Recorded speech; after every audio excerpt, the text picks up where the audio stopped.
Imagine you're a pilot, alone, suspended between the twilight sky and the endless ocean. Then you see it. A light. It's not another plane, not a helicopter. It moves with an impossible speed, an unnatural grace. You radio air traffic control, your voice a mixture of professional calm and rising alarm. You report the object is toying with you, circling your aircraft. And then, your final transmission to the world is not a cry for help, but a description. Then, silence. You and your plane are gone, wiped from the face of the earth. This is not a movie script. This is the true, chilling story of Frederick Valentich. On October 21st, 1978, had a 6-minute conversation with the unknown. Frederick Valentich was a young pilot with a passion for the skies. Though his flight record, with around 150 flight hours, he had a history of minor incidents and had failed some of his pilot exams. Crucially, he was also described by his family as a UFO enthusiast. On that fateful evening, he took off in his single-engine Cessna 182 from Melbourne, Australia, on a routine flight to King Island. The mission was simple: pick up some friends and crayfish for dinner.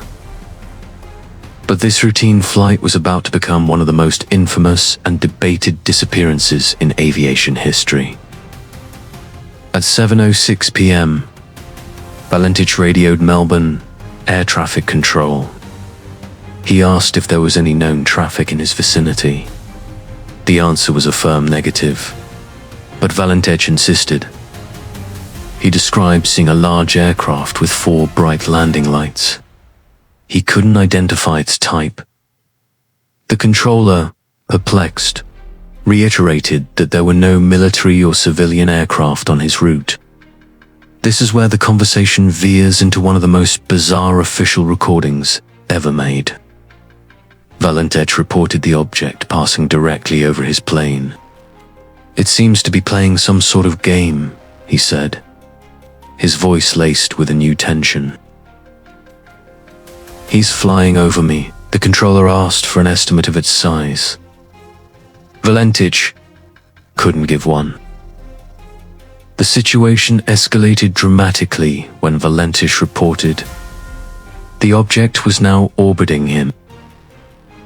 He described it as long, but its speed made its shape impossible to discern. And then came the most famous, chilling description.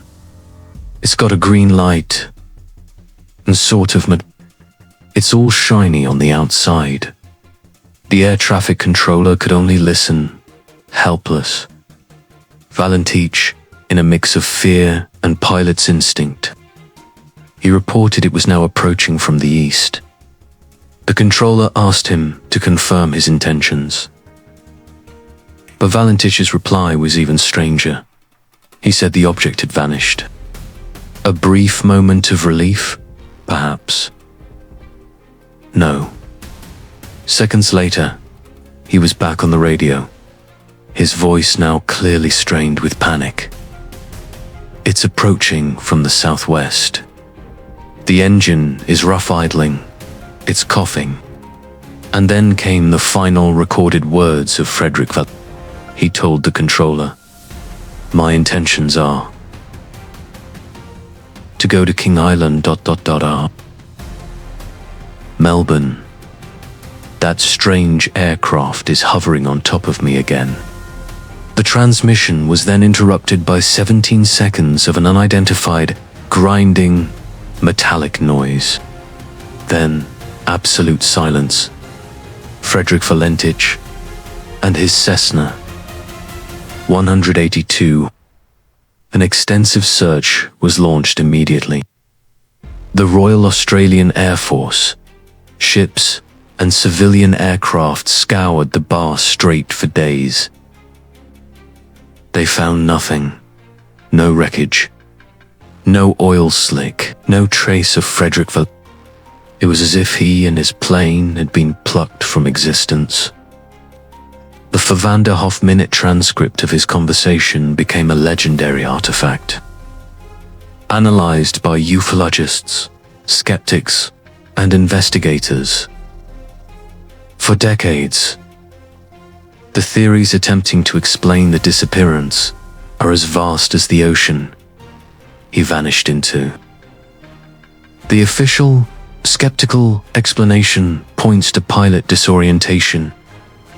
The inversion illusion theory suggests that, flying over water at dusk, Valentich could have mistaken the reflection of his own plane's lights on the water.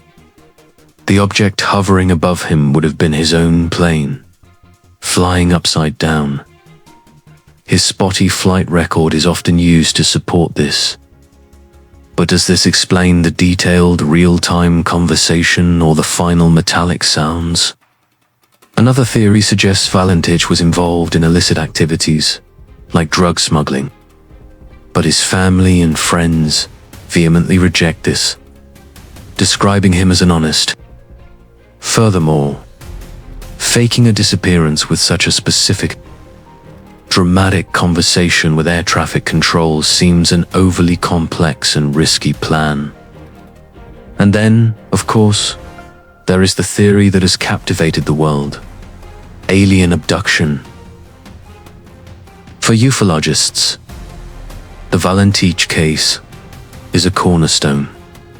You have a pilot, an official recording, a detailed description of an unidentified object, and a complete, traceless reports of other UFO sightings in the same area on the same night emerged after the incident, including a photograph taken by a local plumber showing a dark object moving rapidly over the water. Valentich's description of a metallic craft with a green light, hovering and moving erratically, fits perfectly with thousands of other UFO reports. Did Frederick Valentich, the UFO enthusiast, finally find what he was looking for? The case of Frederick Valentich remains an open wound in aviation and ufology. It is a mystery that refuses to die, fueled by the total absence of physical evidence. The voice of a young pilot narrating his encounter with the inexplicable in real time. We don't know what happened to him on that October night, whether it was a tragic accident, born of disorientation, or a genuine encounter with something from another world. What we do know is that Frederick Valentich flew into the unknown and never came back, leaving behind only one question that echoes through the decades. What was hovering over him? What is your theory on the disappearance of Frederick Valentich? Disorientation, a secret plot, or a real UFO encounter? Let us know your thoughts in the comments below. And if you are fascinated by unsolved mysteries and the great enigmas of aviation, subscribe to our channel and hit the notification bell, because there are many more unexplained cases waiting to be explored. Until next time.